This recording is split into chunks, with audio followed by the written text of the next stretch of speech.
Assalamualaikum warahmatullahi wabarakatuh.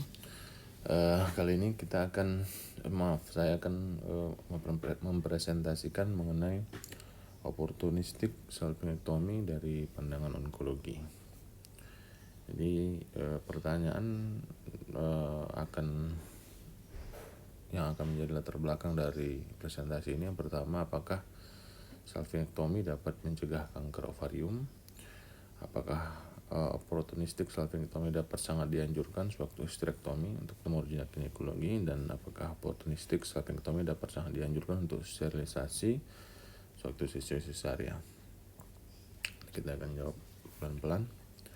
Jadi untuk menjadi dasar, mengingat kembali bahwa level of evidence, derajat bukti pada evidence-based medicine ya, yang paling rendah adalah case series atau case report, kemudian case control, cohort, randomized control trial yang paling tinggi, dan systematic review itu bergantung pada penelitian-penelitian di bawahnya, yang mana yang menjadi backbone utama dari systematic review tersebut, sehingga systematic review itu bisa hasilnya sangat dapat dipercaya kalau isi dalamnya itu baik. Kalau isi dalamnya banyak penelitian tidak baik, maka systematic review-nya juga kurang reliable. Jadi latar belakang opportunistic salpingectomy tersebut adalah bahwa kanker ovarium itu merupakan kanker ginekologi yang paling mematikan, dan sampai sekarang tidak ada screening yang baik untuk mendeteksi kanker ovarium stadium awal atau lesi pada kanker ovarium. Kemudian habits atau kebiasaan dari dulu bahwa kalau ada histerektomi di atas usia 40 cenderung melakukan bisalpingo-ovarektomi. Hal ini mengakibatkan banyak komplikasi karena surgical menopause. Yang ketiga, berkembangnya pemahaman mengenai lesi prakanker tuba atau disebut juga STIC, serous tubal intraepithelial carcinoma, yang merupakan cikal bakal dari high grade serous ovarian cancer. Ini lesi prakanker tuba ini sering ditemukan pada operasi risk reducing bisalpingo-ovarektomi pada wanita-wanita yang mengalami mutasi BRCA1 dan 2. Walaupun tanpa kanker tapi normal kelihatan tubanya, tapi ternyata dari histopatologi dijumpai STIC. Keempat, penelitian epidemiologi mengenai pengaruh baik ligasi tuba dan salpingectomy pada kejadian kanker ovarium. Artinya ligasi tuba dan salpingectomy itu ya dapat menurunkan kejadian kanker ovarium dari epidemiologi. Akhirnya sebuah ide bahwa kalau gitu kita salpingectomy saja tanpa melakukan BSO pada kasus-kasus tumor ginekologi jinak. Ini beberapa penelitian dasar bukti bahwa adanya origin atau asal mula dari tuba fallopi untuk menjadi suatu kanker ovarium. Yang pertama, tidak ada lesi prekursor pada ovarium pada high grade serous cancer. Jadi jarang di displasia itu terjadi pada permukaan atau epitel ovarium. Yang kedua, marker molekuler dari HGSOC. HGSOC ini tipe kanker ovarium yang paling sering dan paling mematikan. Itu konsisten dengan asal dari Mullerian. Mullerian itu tuba ya, kalau ovarium bukan dari Mullerian. Kemudian STIC tadi, serous tubal intraepithelial carcinoma tadi atau invasive cancer, terjadi pada 5-9% dari tuba fallopi wanita dengan BRCA1 2 mutasi yang mengalami risk reducing salpingo-ovarektomi walaupun tanpa ada tumornya. STIC ini juga ada perubahan pada PELIMA3 signature. Kemudian adanya progresi dari area di tuba fallopi dengan PELIMA3 signature dengan peningkatan mutasi genetik dari PELIMA3, juga peningkat ekspresi dari KI67, P16, PAX8 yang merupakan lesi preinvasif dari STIC. Kemudian banyak lagi penelitian dasar, terutama ini human tubal epithelium has been transformed in the mouse into serous carcinoma. Ya. Jadi ini merupakan penelitian dasar yang menegaskan bahwa tuba merupakan asal muasal dari high grade serous ovarian cancer pada ovarium. Kita sambung lagi, apakah salpingectomy dapat mencegah kanker ovarium? Jadi sesuai level bukti kita cari dari yang paling tinggi, apakah ada RCT. Jadi saya coba cari di PubMed dengan keyword salpingectomy dan ovarian cancer, dan saya filter untuk RCT. Ada 13 hasil. Dari 13 hasil itu hanya ada 6 yang relevan, tapi kita lihat apakah itu RCT untuk menjawab pertanyaan kita tadi atau tidak. Yang pertama di jurnal Cancer Research and Therapy dari jurnal India, ini membandingkan surgical outcome dan ovarian reserve setelah laparoscopic hysterectomy antara dua metode dengan atau tanpa prophylactic basal ovarectomy OBS ya. Jadi kalau pada penelitian ini sebenarnya tidak menjawab pertanyaan kita apakah dia mencegah kanker ovarium, tapi dia outcome-nya adalah ovarian reserve sama surgical outcome dalam hal lama rawatan, dalam hal estimated blood loss, average operative time, uterine size dan lain-lain. Jadi dengan kesimpulannya prophylactic bilateral salpingectomy pada saat laparoscopic hysterectomy tidak mempunyai efek negatif pada cadangan ovarium atau meningkatkan resiko bedah. Mereka menilai ovarian reserve dengan kadar AMH dari baseline maupun 3 bulan post operatif. Kemudian jurnal kedua, ini randomized control trial di jurnal Gynecological Oncology, differences in risk for type 1 and type 2 ovarian cancer and large cancer screening trial. Jadi ini sebenarnya penelitian yang menumpang pada penelitian lain ya, PLCO namanya, prostate lung colorectal ovarian cancer screening trial. Jadi dan tujuan utamanya adalah menyelidiki peran dari operasi ginekologi sebelumnya, penggunaan hormon, penggunaan NSAID pada risiko terjadinya kanker ovarium tipe 1 dan tipe 2. Hasilnya penggunaan ibuprofen berkaitan dengan penurunan risiko untuk kanker ovarium tipe 1, ligasi tuba dan penggunaan KB oral tidak berkaitan dengan penurunan risiko kanker ovarium tipe 2. Juga history of ectopic pregnancy juga menurunkan risiko semua kanker ovarium hampir 70%. Artinya pada ectopic pregnancy ini bisa saja dilakukan salpingectomy, bisa tidak ya. Tapi kesimpulan dari mereka adalah the marked reduction in all ovarian cancer is noted with a history of ectopic pregnancy and salpingectomy, yang menekankan pentingnya fallopian tube pada karsinogenesis ovarian cancer type 1 maupun type 2. Apakah RCT ini menjawab pertanyaan kita apakah salpingectomy mencegah kanker ovarium? Tidak ya. Ini RCT ini tidak di power atau tidak diarahkan tujuannya untuk itu, tapi hanya menumpang pada penelitian PLCO screening trial dan untuk melihat secara epidemiologi apakah ada pengaruh operasi ginekologi sebelumnya terhadap risiko kanker ovarium. Kemudian RCT selanjutnya nomor 3 di AJOC ya, American Journal Ovarian Reserve following cesarean section with salpingectomy dengan tubal ligation. Jadi ini yang mungkin menjadi perdebatan kita ya, apakah seksi cesaria, apakah ligasi tuba atau salpingectomy. Kita takut ovarian reserve-nya terganggu. Ini RCT-nya. Kita lihat RCT-nya, dia pakai anti-mullerian hormon juga 6-8 minggu setelah operasi ya. Jadi di sini ada 46 pasien dan hanya 33 yang menyelesaikan visit follow up-nya ya. Dan hanya ada hasil AMH dari 33 orang. Jadi untuk ukuran RCT untuk power powernya saya rasa ini kurang baik ya sebenarnya.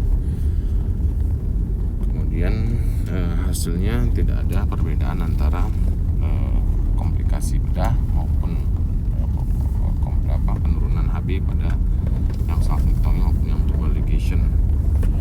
Ovarian reserve-nya juga tidak ada bedanya ya, tidak ada bedanya. Pregnancy and post delivery anti-hormone hormon tidak berbeda signifikan antara kedua grup ya. Bahkan ada peningkatan average increase of 0,5 versus 0,9 pada salpingectomy dan ligation group. Jadi mereka menyimpulkan bahwa sterilisasi dengan salpingectomy tampaknya appears ya, mereka masih belum bisa menegaskan bahwa ini aman, tapi appears to be safe masih tampaknya cukup aman dari segi komplikasi bedah maupun cadangan ovarium. Selanjutnya yang nomor 4 ini di Fertile Sterile jurnalnya. Ini membandingkan wide excision dari soft tissue yang dekat dengan ovarium dan fallopian tube dengan satu kelompok lagi melakukan salpingectomy yang mepet dengan tuba ya. Jadi ini teknik ya, perbedaan teknik. Satu hanya tubanya saja yang diangkat, satu sekalian mesosalpingnya juga diangkat. Jadi dia dibandingkan apakah terganggu nggak ovarian reserve-nya. Jadi ovarian reserve-nya dinilai dengan sebelum dan 3 bulan setelah operasi, yang dinilai AMH, FSH, antara follicle count, vascular index, vascular flow index, sama ovarian ovage untuk setiap pasien, dan hasilnya tidak ada perbedaan bermakna antara kedua kelompok ya. Jadi kesimpulannya, meskipun eksisi tuba fallopi itu mencakup mesosalping, maka salpingectomy itu tidak mempengaruhi ovarian reserve. Jadi wide salpingectomy itu tidak berpengaruh apa-apa dari penelitian ini ya. Penelitian ini ada cukup banyak pasiennya, 91 dan 95 ya. Jadi ada pada RCT ini anggapan bahwa mengangkat supply vaskular dari arteri uterina pada salpingectomy itu no problem, tapi pada operasi ginekologi tentunya dan tubal surgical sterilization ya ada bedanya dengan kadar AMH maupun kadar ovarian reserve lain ataupun komplikasi operasi. Selanjutnya RCT juga, tapi ini tetap tidak menjawab pertanyaan kita apakah salpingectomy dapat mencegah kanker ovarium. Tidak ada sama sekali di RCT ini. RCT ini juga RCT yang kelima di Fertile Sterile juga, short-term effect of salpingectomy during laparoscopic hysterectomy on ovarian reserve. Ini RCT yang pilot RCT ya.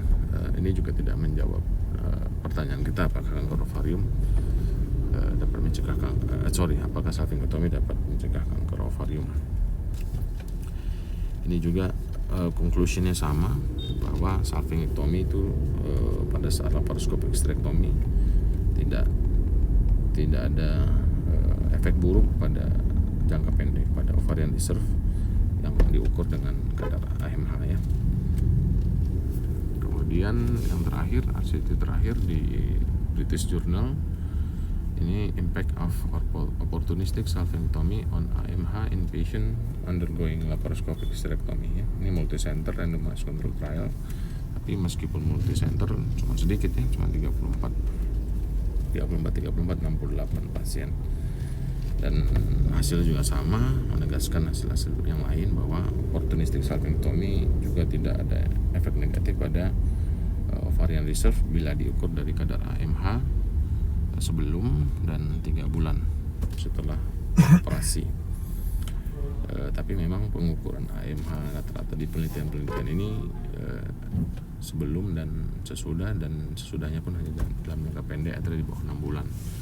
Ini merupakan suatu kelemahan. Nanti kita lihat kenapa ini suatu kelemahan dalam hal memprediksi usia menopause pada seorang wanita.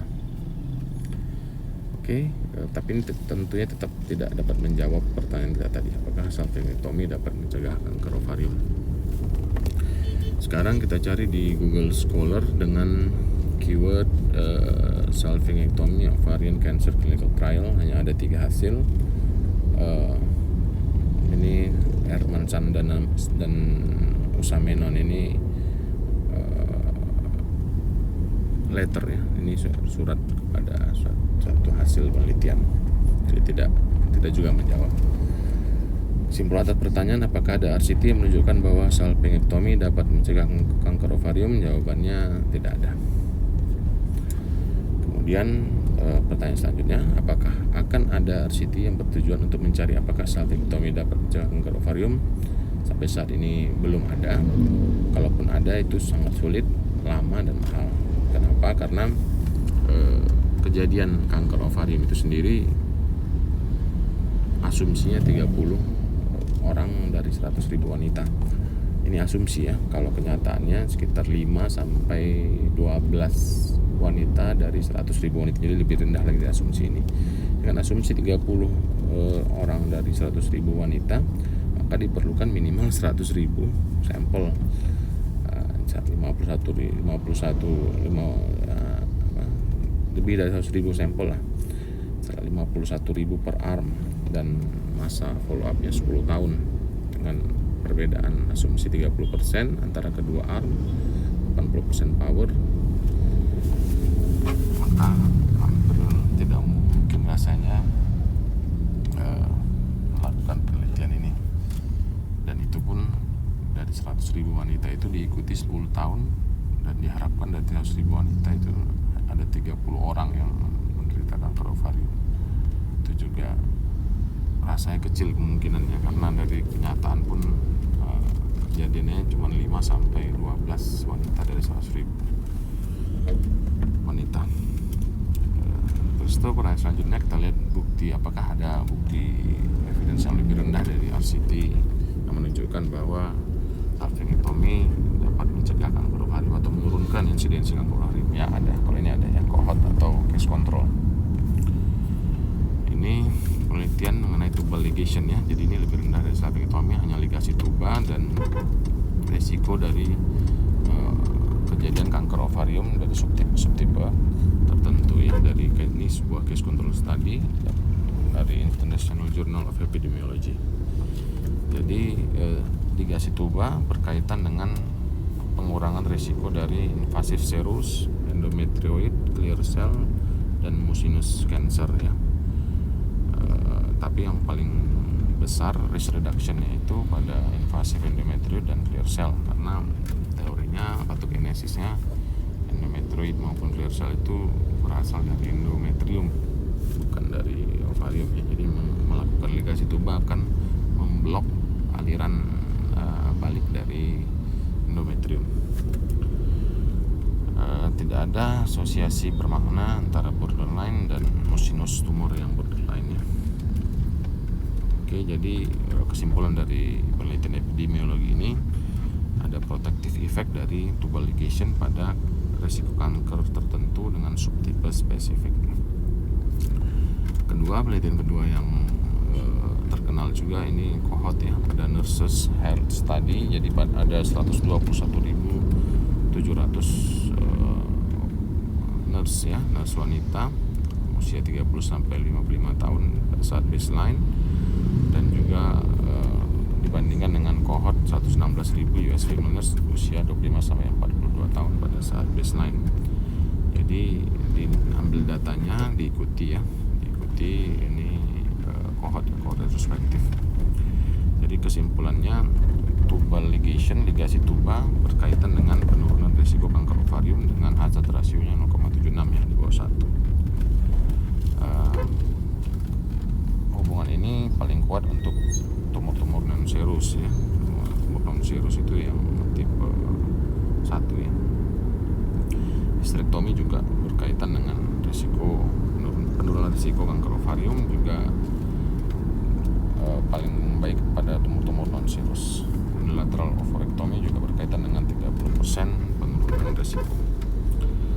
Jadi ini menegaskan kembali bahwa ligasi tuba saja pun sudah menurunkan risiko kanker ovarium.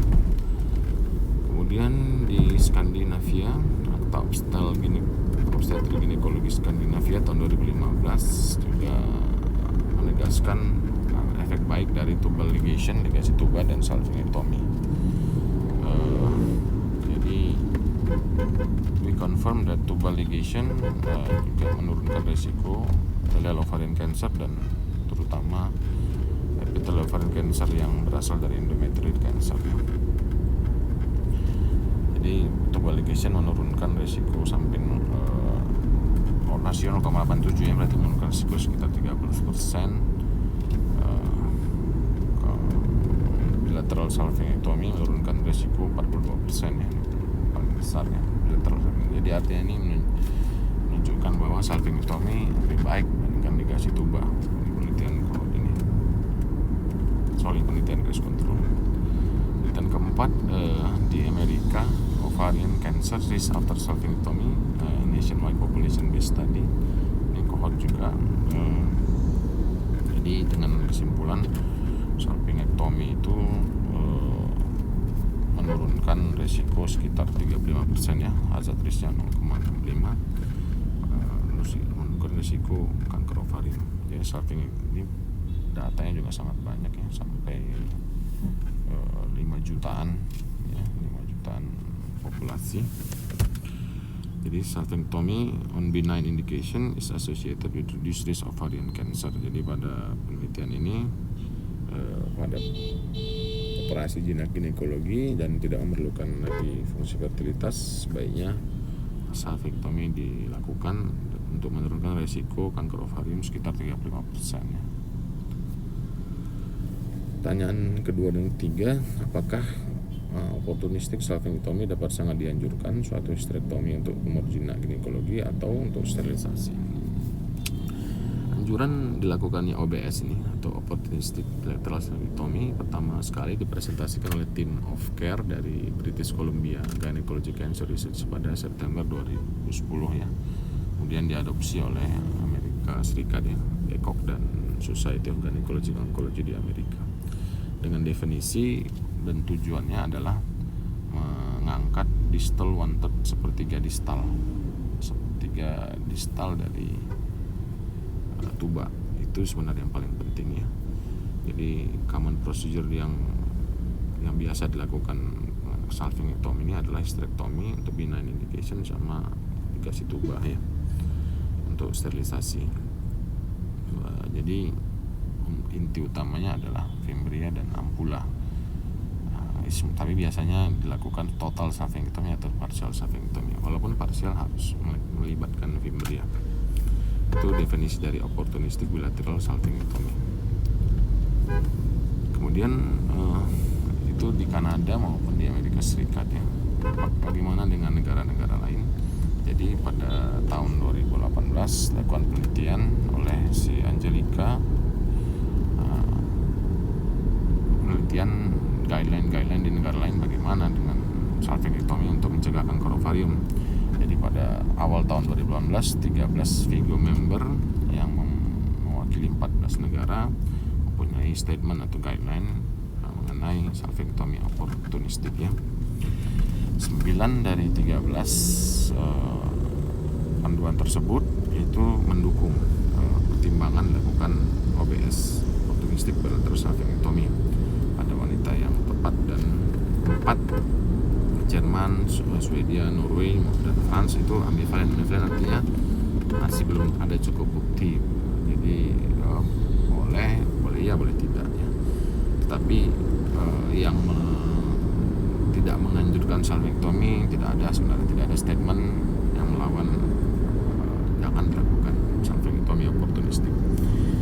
Jadi pada tahun 2018 hanya minoritas member FIGO yang mempunyai statement atau panduan untuk OBS ini. Walaupun statement ini kebanyakan positif, yang sebagian kecil ambivalen, tapi tidak ada yang negatif. Jadi OBS kalau kita lihat suatu tindakan, maka kita harus berpikir tentang risk and benefit. Benefit ya, penurunan angka kejadian kanker ovarium dari sebesar 35 sampai 40% cukup besar ya, tetapi memang level of evidence-nya low to moderate-nya. Tidak ada RCT, yang ada hanya case control dan cohort. Tapi itu pun confidence intervalnya lebar, tidak ada penyesuaian penggunaan pil KB kombinasi pada penelitian di Swedia. Jadi level of evidence-nya low to moderate lah. Risk-nya cukup banyak ya. Yang pertama penyesalan pada saat sterilisasi, reversal tuba itu sekitar 30% ya penyesalannya dari penelitian epidemiologi. Yang kedua penurunan fungsi ovarium. Fungsi ovarium ini kontroversial. Ada banyak penelitian yang menunjukkan ada penurunan fungsi, tapi lebih banyak lagi penelitian yang menunjukkan tidak ada penurunan fungsi ovarium dari indikator-indikator yang kontroversial juga, yaitu AMH, antral follicle count, aliran darah ke ovarium dan lain-lain. Dan indikator-indikator tersebut hanya diukur jangka pendek, 3-6 bulan saja pasca tindakan. Jadi tidak kayak masih kontroversial. Apakah memang benar ada penurunan atau memang benar tidak ada penurunan, itu masih kontroversial.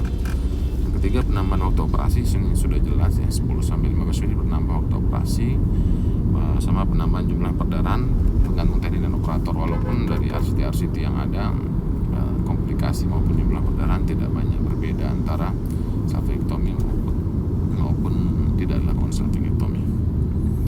Jadi mungkin yang ini no problem lah. Nomor 3, nomor 4 ya no problem. Penyesalan yang pasti tetap selalu ada pada wanita-wanita yang melakukan sterilisasi. Yang penurunan fungsi ovarium ini yang memang masih belum jelas. Nanti kita lihat apa sih solusinya. Jadi untuk kembali menegaskan bahwa ligasi tuba maupun salpingectomy itu tidak berpengaruh pada cadangan ovarium yang mengarah ke menopause dini, maka tim dari British Columbia tadi juga lakukan penelitian apakah ada pengaruh terhadap usia natural menopause pada orang-orang yang mendapat ligasi tuba. Ini cukup banyak ya, 555 wanita, 1816 wanita dan 1534 wanita dari ketiga kohort. Baseline-nya juga tidak yang sama antara ketiga kohort tersebut,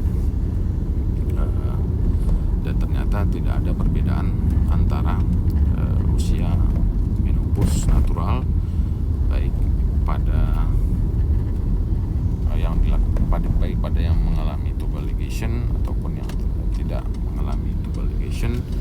Juga tipe dari tubal ligation juga nggak ada pengaruh, tipe yang kita lakukan selama ini Pomeroy atau tipe lain yang tidak mencederai pembuluh darah atau mesosalpin. Tidak ada perbedaan antara usia menopause ya. Kesimpulan dari penelitian ini, kalau mau baca lebih lanjut silahkan. Terus itu dari dari British Columbia juga melakukan penelitian kohort besar-besaran ya, salpingectomy, opportunity salpingectomy yang mereka lakukan sejak tahun 2010 itu. Mereka mau lihat indikator-indikator early menopause-nya apakah ada atau tidak. Indikator mereka itu adalah visit ke dokter untuk gejala menopause dan initiation dari terapi hormon untuk mengatasi gejala-gejala menopause. Hasilnya tidak ada indikasi bahwa pada wanita-wanita yang dilakukan OBS tadi tidak ada indikasi bahwa ada perbedaan kunjungan ke dokter karena gejala menopause atau mengkonsumsi obat-obat terapi hormon karena gejala-gejala menopause. Tapi ini penelitiannya masih berlanjut ya, ini masih data-data awal karena mereka ingin melihat usia menopause dan indikator-indikator hormonal lainnya diikuti sampai wanita tersebut menopause. Jadi mulai tahun 2010, sekarang 2020, mungkin 10 tahun lagi udah sudah selesai penelitiannya dan hasilnya bisa kita terima ya 13 tahun lagi. Jadi ini data-data yang dari British Columbia itu cukup banyak ya. 6.800 yang histrektomi saja, 6.500 yang histrektomi dengan OBS, 4.400 yang TAHBSO, dikasih tuban 18.000, salpingectomy untuk sterilisasi ya 4.900 ini dikasih tuban saja. Jadi kohortnya sangat besar ya, sangat besar dan follow up-nya juga sangat panjang. Dan tidak ada perbedaan ya antara kunjungan dokter karena gejala menopause. Tapi kalau kita lihat, kalau dari kesimpulan mereka ya, tapi kalau kita lihat di sini usia di bawah 40 itu sebenarnya ada peningkatan kunjungan histrektomi dengan okultis, salpingectomi dengan kunjungan karena gejala menopause dibandingkan yang lain-lainnya. Jadi mungkin di bawah 40 pertimbangkan juga apakah salpingectomi itu benefit and risk-nya ya. Kalau dengan BSU jelas lebih tinggi sekali. Kalau dikasih tuba saja sebagai reference, kalau di salpingectomi untuk sterilisasi bahkan melindungi, tidak lebih sedikit zaman ini ya, kita anggap tidak berpengaruh ya. Saya rasa itu sih kesimpulan dari penelitian ini. Kalau untuk hormon replacement therapy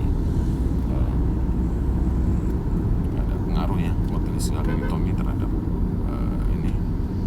terhadap penggunaan terapi hormon,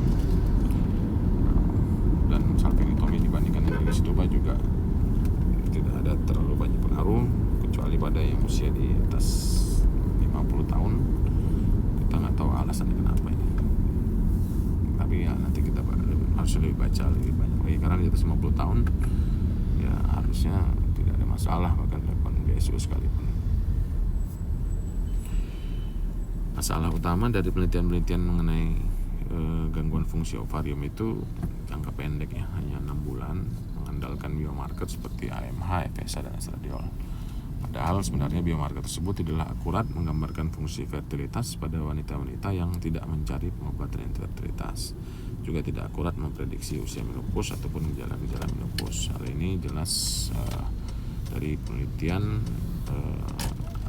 Z. Steiner bahwa AMH itu di antara wanita 30 sampai 44 tahun tanpa ada riwayat infertilitas yang ingin punya anak setelah 3 bulan atau lebih, bawah 3 bulan, biomarker AMH atau apapun untuk cadangan ovarium itu dibandingkan dengan yang normal nggak berkaitan dengan berkurangnya fertilitas. Jadi biomarker tersebut hanya paling kuat pengaruhnya atau paling kuat prognosisnya kalau pada wanita-wanita infertil. Kalau wanita-wanita usia 40 pun kita periksa biomarker AMH misalnya rendah, kita nggak bisa bilang bahwa fertilitasnya berkurang karena tidak terbukti. Dan ICOP juga mewanti-wanti bahwa penggunaan AMH ini pada wanita-wanita yang tidak pergi ke klinik-klinik fertilitas itu tidak akurat ya. Jadi serum AMH assessment jangan dipakai sebagai bahan konseling pada wanita-wanita yang tidak infertil mengenai status reproduksi ataupun potensi fertilitas mereka. Dan single serumnya juga tidak bermanfaat untuk memprediksi waktu untuk mencapai kehamilan. Juga dia tidak dapat dipakai sebagai prediktor onset menopause. Untuk post chemo fertility juga belum tegas. Kita perlu lebih banyak data ya pada pasien-pasien kanker yang menjalani kemoterapi yang gonadotoksik. Jadi penggunaan biomarker tersebut meragukan akurasinya ya. untuk menentukan fertilitas atau prediksi usia menopause. Makanya penelitian British Columbia tadi menggunakan gejala-gejala dan menggunakan waktu usia menopause atau penggunaan terapi hormon yang lebih aplikatif di dunia nyata dan lebih berdampak. Jadi risk and benefit tadi salah satu solusi-solusi yang bisa ditawarkan untuk memperbesar bukti apakah ada benefit atau tidak. Sebenarnya harus ada penelitian lanjutan, tetapi dia sulit, mahal, dan lama. Oleh karena itu ya kita harus menegasikan risk yang penurunan fungsi ovarium ini, sehingga penelitian lanjutan memungkinkan dengan endpointnya adalah perubahan hormonal longitudinal diikuti sepanjang usia dan usia sewaktu menopause dan gejala-gejala menopause, sehingga kita bisa bilang apakah OBS ini benar-benar safe dari segi penurunan cadangan ovarium. Dan ini pertanyaan retoris saja, tidak perlu dijawab, mungkin sebaiknya jadi bahan pemikiran bagi kita. Untuk suatu prosedur atau tindakan di mana bukti manfaat masih rendah, pada kasus yang sangat jarang, akan tapi bukti manfaat ada dari penelitian dasar atau epidemiologi, apakah risiko buruk yang masih kontroversial dapat diterima? Kita perlu jawab sendiri saja ini. Risiko seorang wanita, ini data epidemiologi, risiko seorang wanita menderita kanker ovarium sepanjang usia itu sekitar 1,37%. Kalau kita melakukan OBS, maka kita akan mengurangi risiko kanker yang 1,37% itu separuhnya, ya, sekitar berarti 0,6 ya, 0,7 jadinya. Dan dari sudut pandang populasi, insiden ovarium rendah ya, 5,7 sampai 12 per 100.000 wanita. Jadi kalau pendapat pribadi saya, opportunistic bilateral salpingectomy ya sangat direkomendasikan, tapi harus di konseling benar-benar dari akan resikonya, karena manfaatnya juga kurang cukup bukti. Tapi kalau untuk menjadi standard of care belum, saya rasa, karena risk tadi masih tetap ada walaupun kontroversial. Terima kasih.